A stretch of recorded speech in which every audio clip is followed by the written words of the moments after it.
Imagine o céu negro da estepe russa, rasgado não por trovões, mas pelo sussurro de vassouras varrendo o ar. Era 1942, e os nazistas, senhores da noite no fronte oriental, tremiam ao ouvir aquele som fantasmagórico. Não era vento, nem fantasmas da tundra siberiana. Eram elas, mulheres de olhos flamejantes, mãos calejadas em alavancas enferrujadas, voando em caixões de madeira e lona que mal aguentavam o peso de 2 bombas. As bruxas da noite. Pilotos de 18 anos, mães abandonando berços, estudantes trocando livros por mapas estelares. Elas não usavam metralhadoras pesadas ou caças velozes. Seu trunfo era o silêncio mortal.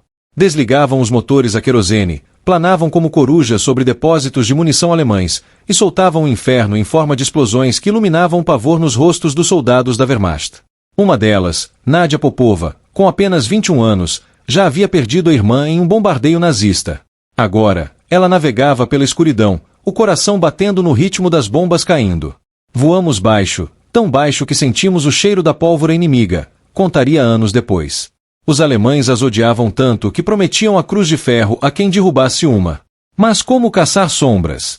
Em uma noite de junho, perto de Stavropol, o rugido de seus podóis ecoou como um lamento. Elas atacaram o quartel-general nazista, incendiando caminhões e deixando corpos carbonizados. Um oficial alemão acordou suando frio, gritando para os sentinelas: "As bruxas voltam!" E voltavam, noite após noite, 24.000 missões, 3.000 toneladas de bombas, aterrorizando o Reich. Mas quem eram essas mulheres que transformaram o medo em arma? Como garotas comuns se tornaram lendas vivas em um céu de morte? A história começa com uma voz que desafiou Stalin e o mundo. Em meio ao caos da invasão nazista de 1941, quando tanques Panzer devoravam vilarejos russos e o Exército Vermelho sangrava na neve, uma mulher ousou sonhar além das trincheiras. Marina Raskova, a Amélia Earhart soviética, navegadora lendária que já havia cruzado mares em aviões frágeis, ouviu o apelo das mães enlutadas e das filhas furiosas. Mulheres eram vetadas do combate, relegadas a fábricas e cozinhas. Mas Raskova, com sua cicatriz de heroína da União Soviética, marchou até o Kremlin e suplicou a Stalin: "Deixe-nos voar. Deixe-nos vingar." O ditador, pressionado pela carnificina, cedeu. Nasceu o Grupo 122, 3 regimentos aéreos só de mulheres, caças, bombardeiros diurnos e o mais audacioso, o 588º de bombardeiros noturnos. Sob o comando de Evdokia Berchanskaya, uma major de ferro com olhos que perfuravam a alma, elas se reuniram em Engels, uma base poeirenta no Volga. Centenas de voluntárias, professoras de Moscou, camponesas da Ucrânia, operárias de Leningrado, abandonaram lares para abraçar o céu. Treinavam em biplanos Po-2, relíquias de 1928 feitas de compensado e tecido, que voavam a 100 km por hora e carregavam 2 bombas de 100 kg. São ataúdes voadores, zombavam os homens do aeródromo. Mas elas riam, afiando unhas em mapas e aprendendo a planear no escuro. Sua tática: silêncio. Motores off, bombas soltas no glide, o zumbido das asas como vassouras de bruxas. Os nazistas as batizaram na Chechen, prometendo condecorações por suas cabeças. De junho de 1942 a maio de 1945, elas voaram 23.000 missões, destruindo ferrovias, depósitos e o sono dos invasores. 23 se tornaram heroínas da União Soviética, mas o preço foi alto. 30 caíram, chamas engolindo sonhos no ar. Essa é a saga das bruxas da noite, prova de que o terror pode nascer de saias e coragem. E você, guerreiro do sofá, de qual cidade assiste a essa epopeia? Deixe nos comentários: São Paulo, Rio, Lisboa, Nova York. Conte-me, e vamos voar juntos nessa história que ainda ecoa no vento da guerra. No crepúsculo de uma tarde sufocante de outono em 1941, o motor do trem rangia como ossos partidos ao parar na estação de Engels. Dezenas de mulheres desceram, mochilas nas costas, olhos faiscando determinação misturada à dúvida. Entre elas, uma garota de cabelos castanhos amarrados em um coque apertado, pele marcada pelo sol da Ucrânia, chamava-se Irina Sebrova. Aos 18 anos, ela havia deixado para trás uma fazenda devastada pelos bombardeios, o pai morto em um campo minado, a mãe sussurrando orações para santos esquecidos. "Vou fazer eles pagarem", murmurara Irina ao assinar o alistamento, a caneta tremendo em sua mão fina. Ao seu lado, Nadia Popova, 21 anos, órfã recente de uma irmã ceifada por estilhaços alemães em Sevastopol. Seus olhos verdes, frios como o Mar Negro, fixavam o horizonte. "O céu não tem gênero", dizia ela, ecoando as palavras de Raskova que as convocara por rádio nacional. O apelo da navegadora havia varrido a URSS como um furacão. Mulheres da pátria, venham voar pela vitória.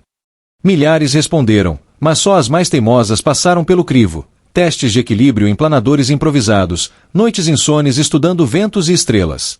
A base era um caos de tendas remendadas e hangares que cheiravam a querosene e desespero.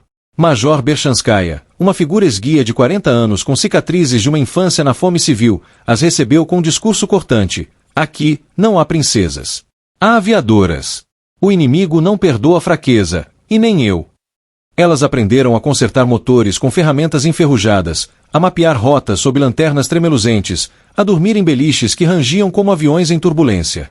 Os Po-2, apelidados costuras por suas costuras visíveis na fuselagem de lona, pareciam brinquedos contra os Messerschmitts nazistas. Mas neles, duas por cockpit, pilota e navegadora, unidas por laços de couro e destino. Irina e Nádia foram pareadas, fogo e gelo, riso e silêncio. Se eu cair, você me vinga, brincava Irina, enquanto Nádia traçava linhas invisíveis no ar com o dedo. Dias se arrastavam em suor e fadiga.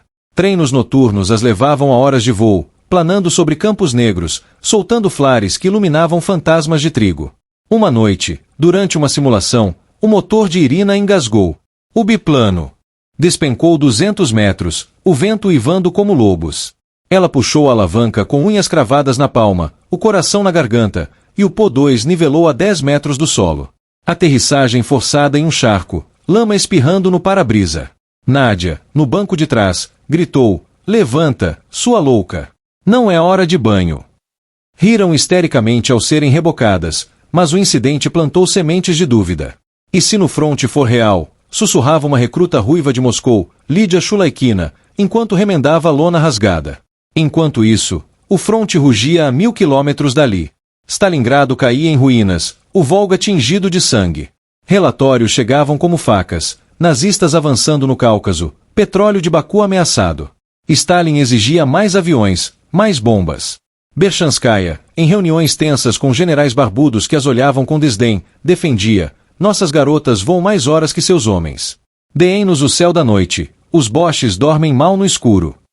A tática nasceu ali, em mapas amassados, ataques de assédio, não bombardeios pesados. Voar baixo, desligar motores, soltar cargas e sumir como fumaça. Os alemães, acostumados a caças diurnos, ficariam loucos com o invisível. Mas o treinamento endurecia. Uma manhã chuvosa, durante um exercício de precisão, o Po-2 de uma veterana, Serafima Amosova, colidiu com uma rajada de vento. A asa rasgou, o avião girou em espiral. Serafima, 30 anos e mãe de um menino deixado em Kiev, ejetou a navegadora com um empurrão desesperado. O impacto veio como um trovão, chamas lambendo a cabine. Milagrosamente, Serafima sobreviveu com queimaduras, rastejando para fora enquanto o biplano virava sucata. Elas são frágeis demais, murmurou um mecânico homem, mas Berchanskaya o calou com o olhar. Frágeis? Elas consertam o que vocês quebram. A unidade se uniu mais, costurando não só lonas, mas feridas. Irina, inspirada, gravou um pingente com o rosto da mãe no metal de uma hélice quebrada. Meu talismã contra as bruxas que somos. Meses se passaram em um borrão de decolagens e aterrissagens. Em dezembro, telegramas chegavam, regimento pronto para a fronte. Corações aceleravam. Nádia, em uma carta não enviada, escreveu, mãe, se eu não voltar, saiba que voei livre. Elas embarcaram em trens para o sul, o Cáucaso chamando com promessas de glória e abismo. A primeira missão pairava como uma sombra. Seria em Stavropol, coração nazista no sul. Mas enquanto o trem chacoalhava, uma recruta desmaiou de febre, sinal de que o inferno real começava. E se o silêncio as traísse na primeira hora? O ar úmido de junho de 1942 cheirava a eucalipto queimado e pólvora fresca quando o 588º desembarcou perto de Ingueus Avançada, uma pista improvisada no flanco sul do fronte. Tanques T-34 rugiam ao longe, ecoando os avanços alemães rumo ao óleo de Maikop. Berchanskaya, com sua jaqueta de couro rachada pelo sol, alinhou as 46 aviadoras em uma fileira irregular. Irmãs, disse ela, voz rouca como cascalho, o Reich acha que a noite é dele. Mostrem que as sombras pertencem a nós. Irina Sebrova engoliu seco, o estômago revirando como em um loop invertido. Seu Po-2, batizado Fúria Ucraniana, esperava no hangar, bombas penduradas como frutos podres sob as asas. Nádia, ao seu lado, checava o mapa estelar, dedos traçando constelações que guiariam seu mergulho mortal. A primeira missão veio como um soco. 28 de junho, quartel-general nazista em Stavropol. O sol se punha em bolas de fogo quando os motores tossiram vida. 18 biplanos decolaram em formação frouxa, silhuetas contra o crepúsculo avermelhado. Irina pilotava, mãos úmidas no manche, o ronco do motor abafado por panos enfiados no escapamento. Lembra, sobe a 1.200 metros, corta tudo, planeja, murmurou Nádia, voz calma como um lago gelado. O voo inicial durou 1 hora, o Cáucaso se desenrolando abaixo como uma ferida aberta, rio serpenteando entre colinas bombardeadas. Flak alemão piscava distante, como vagalumes malignos. A 50 quilômetros do alvo, Irina desligou o motor. O silêncio caiu como uma mortalha.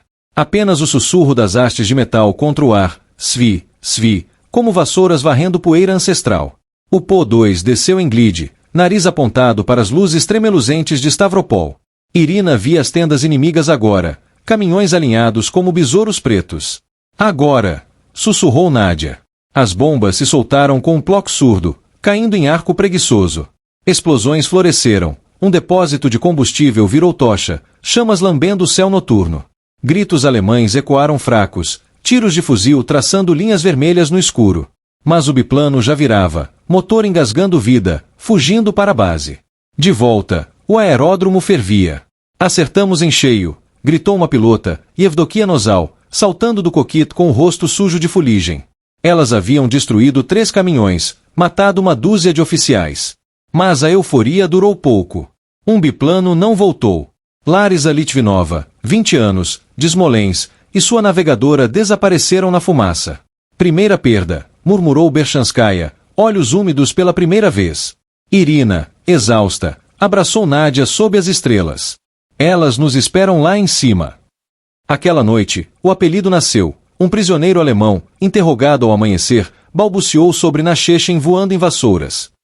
As mulheres riram, adotando o nome como armadura. Julho trouxe o inferno do assédio. O regimento se instalou em uma clareira lamacenta perto de Armavir, tendas erguidas entre crateras de bombas. Missões diárias, 8, 10 por noite.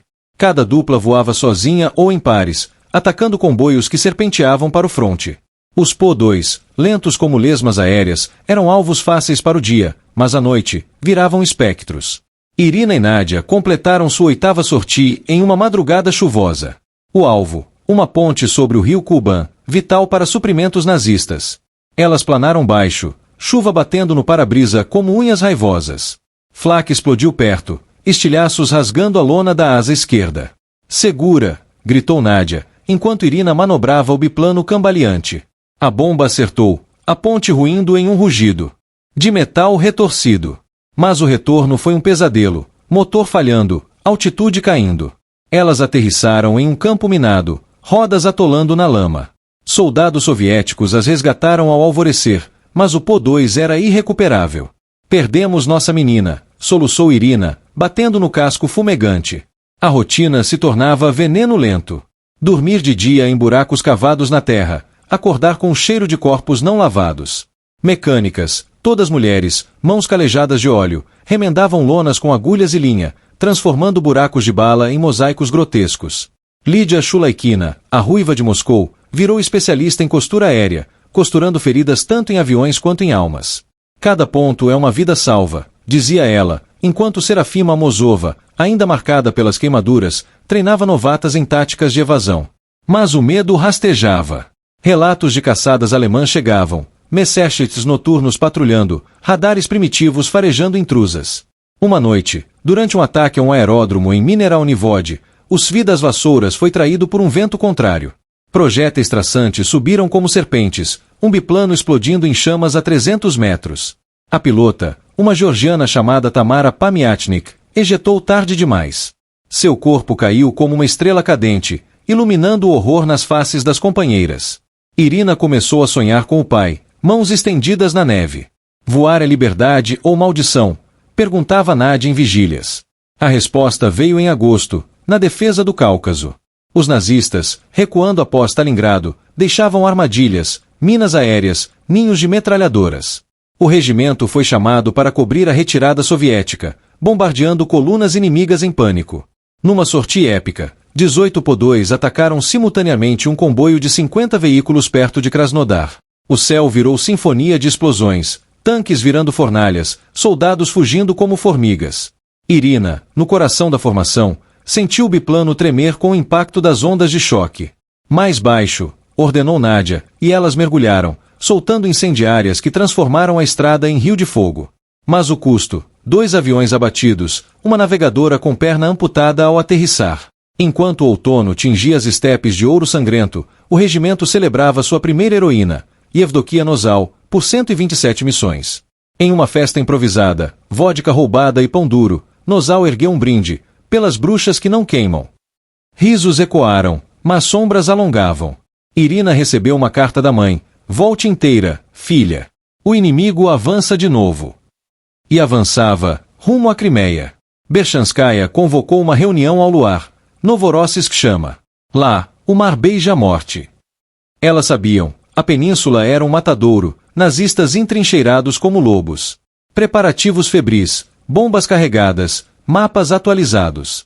Mas na véspera da transferência, um batedor trouxe notícias sombrias, reforços aéreos alemães, caças noturnos com faróis que perfuravam a noite. Irina apertou o pingente, rezando em silêncio. E se as vassouras finalmente quebrassem? O vento salgado do Mar Negro chicoteava as tendas do 588º em Gelendik, base improvisada para a ofensiva de Novorossiysk em setembro de 1943. O regimento, agora rebatizado 46º Guarda Tama após vitórias no Istmo, pulsava com urgência. Berchanskaya, mais magra, com rugas cavadas como vales, traçava planos em uma mesa improvisada de caixotes. A cidade é a chave do Cáucaso. Bombardeiem os portos, cortem as linhas. Irina, promovida a líder de esquadrão, sentia o peso como chumbo nos ombros. Seu novo Po-2, Vingança Estelar, exibia cicatrizes de batalhas passadas, remendos de lona como tatuagens de guerra. Nádia, sua sombra inseparável, afiava lápis para anotações febris. Desta vez, o mar nos trai ou nos salva? Perguntou ela, olhos no horizonte onde ondas lambiam falésias bombardeadas. A primeira onda veio ao anoitecer, 8 de setembro. Dezenas de biplanos decolaram da pista lamacenta, motores ecoando como trovões abafados. O alvo, docas nazistas abarrotadas de submarinos e munição. Irina liderava o trio central, planando a 800 metros sobre o estreito de Kerch. Os vidazastes cortavam o ar úmido, mas o vento marinho carregava o cheiro de sal e morte. Flak subiu primeiro como fogos errantes, depois como uma tempestade de ferro. Um projétil estourou perto, estilhaços chovendo no coquit. Esquerda, agora! Gritou Nádia, enquanto Irina rolava o biplano. Abaixo, explosões iluminavam o porto, um navio cargueiro virando abismo flamejante, guindastes tombando como gigantes bêbados. Elas soltaram 2 cargas, 200 quilogramas de fúria, e viraram, mas o caos engoliu uma companheira. Lídia Shulaikina, a costureira ruiva, viu seu Po-2 engolido por chamas, o grito cortado pelo mar. De volta à base, o amanhecer trouxe contagem. 18 missões, 5 navios afundados, mas 3 perdas. Serafima Amosova, agora vice-comandante, organizou o funeral ao ar livre, caixões de lona sobre o penhasco, salvas de metralhadoras ecoando nas ondas. Elas voam conosco, disse ela, voz embargada. Irina, exausta, limpava o sangue seco do manche. Sonhos a perseguiam, Nozal, a heroína, caindo em chamas semanas antes, seu biplano abatido em uma emboscada perto de Anapa. Eu falhei em cobri-la, confessou a Nádia, que a abraçou. Falha é sobreviver sozinha. Nós caímos juntas. Outubro trouxe a libertação de Novorossiysk, um vórtice de fúria. O regimento voava 20 missões por noite, atacando fortificações nazistas nas colinas íngremes. Em uma madrugada de neblina, Irina e Nádia miraram um bunker no Cabo Miscaco, ninho de artilharia que massacrava a infantaria soviética. O glide foi perfeito, silêncio absoluto, exceto pelo bater do coração. Mas um sentinela alemão, milagrosamente acordado, avistou a sombra. Uma metralhadora cuspiu fogo, balas rasgando a fuselagem. O Po-2 tremeu, combustível vazando como lágrimas. Larga a bomba e sobe, ordenou Nádia. A explosão abalou o cabo, o bunker ruindo em avalanche de concreto. Mas o biplano, ferido, mal alcançou a costa. Aterrissagem de emergência em uma praia minada, rodas afundando na areia. Elas rastejaram para fora, o avião incendiando-se atrás. Resgatadas por marinheiros, Irina tossiu fumaça. Quase viramos cinzas de bruxa. A glória veio com o título Tama, após a península ser reconquistada em outubro. Stalin enviou telegramas de louvor, mas o fronte não parava. Transferência para Crimeia em novembro, onde o inverno mordia como cães famintos. Bases em Sevastopol arrasada, ventos uivando pelos penhascos. Missões agora contra a frota do Mar Negro, encouraçados alemães bombardeando a costa. Em uma noite de dezembro, com neve caindo como confetes mortais, o esquadrão atacou Yalta. Irina, voando em formação com Tamara Pamiatnik, planou sobre o porto gelado.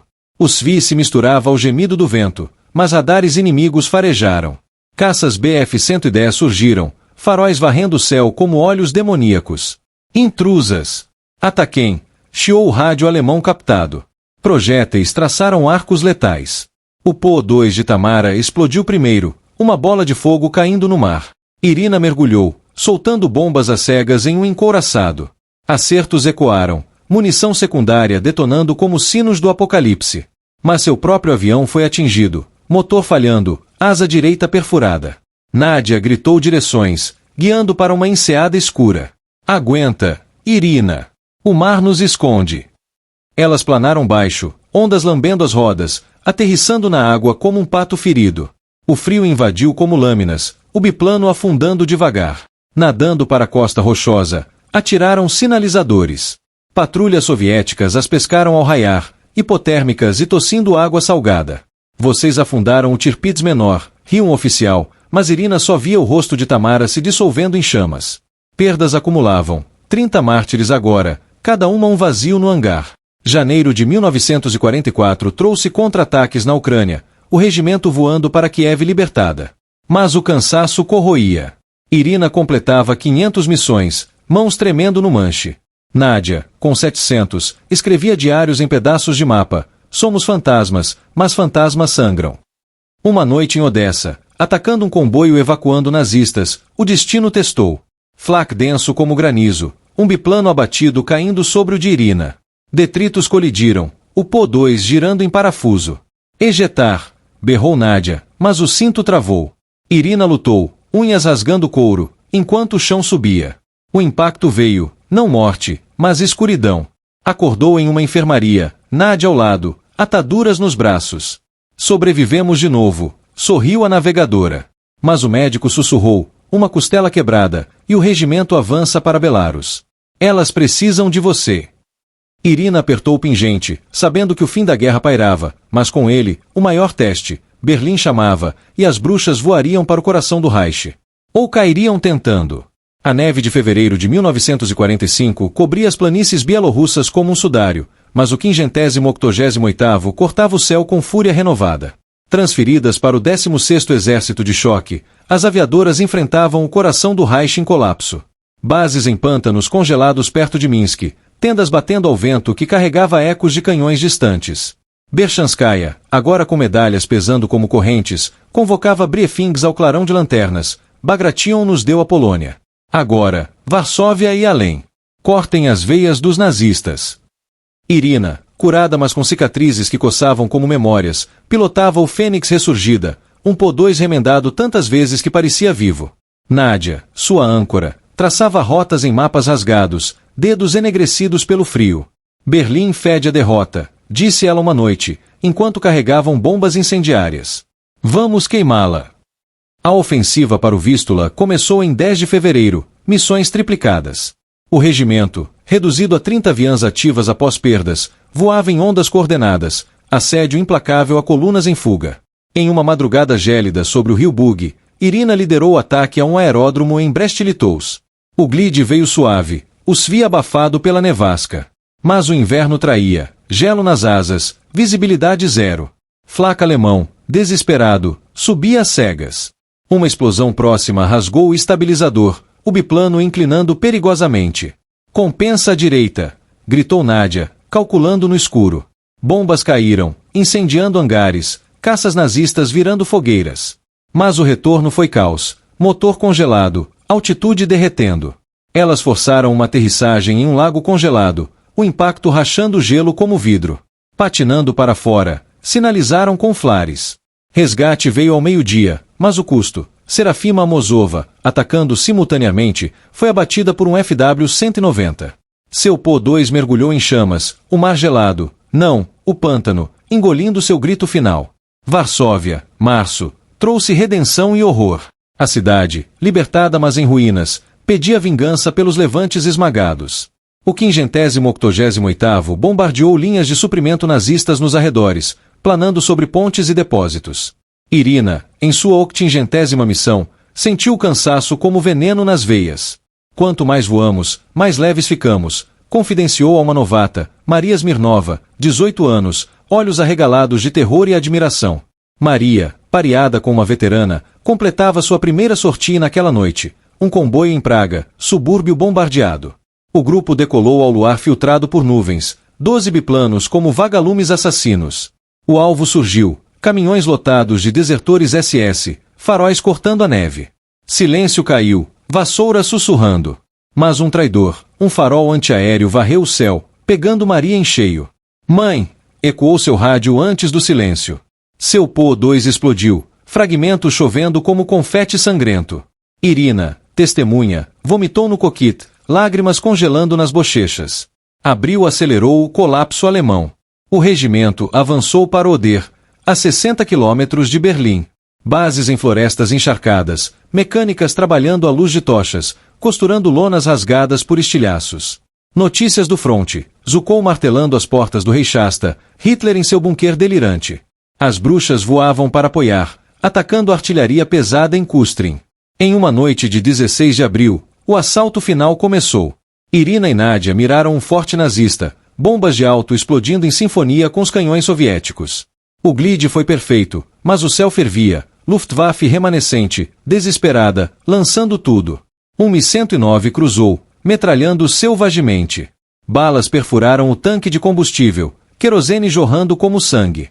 Desce! Desce! Ordenou Nadia. Irina nivelou, soltando as cargas, o forte ruindo em poeira e gritos. Mas o fogo interno crescia, chamas lambendo os controles. Salta! Berrou Irina, chutando a porta. Nadia hesitou, mapa na mão. Elas ejetaram a 200 metros, paraquedas se abrindo como flores brancas contra o inferno abaixo.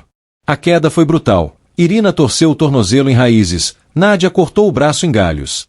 Rastejaram por horas, evitando patrulhas SS fanáticas que executavam civis. Lembra Engels? Sussurrou Nadia, sangue pingando na neve. Prometemos voar juntas. Ao amanhecer, partisans poloneses as encontraram, escondendo-as em um celeiro fedendo a feno mofado. Dias de espera, ouvindo o trovejar da artilharia. Irina sonhava com o pai, sussurrando, termine isso. Em 25 de abril, resgatadas pelo regimento, elas souberam, Berlim cercada, o 588º voando as últimas missões. Berchanskaya, exausta, abraçou Irina, vocês são o terror deles. Uma noite mais. A 2 de maio, bandeira vermelha no Reichstag. O regimento pousou em um campo berlinense, Po-2S rodeados por tanques soviéticos. Elas haviam voado 23.672 missões, 3.000 toneladas de bombas, 26.000 projéteis incendiários. 23 heroínas, mas 30 tumbas anônimas. Irina e Nadia, sobreviventes, ergueram taças de vodka rançosa, pelas bruxas eternas. Mas enquanto o mundo celebrava, Stalin dissolvia o regimento em novembro, mulheres voltam para casa. Elas se dispersaram, casando, ensinando, esquecidas em arquivos poeirentos. Irina, em Kiev reconstruída, pilotou civis até os 80. Nadia, em Moscou, escreveu memórias que ninguém leu. Anos depois, em 1980, uma reunião em Taman reuniu as velhas bruxas. O Svi ainda ecoa, perguntou Irina, voz trêmula. Nadia sorriu, no vento, sempre. Mas uma sombra pairava, e se o mundo esquecesse as vassouras que varreram o mal?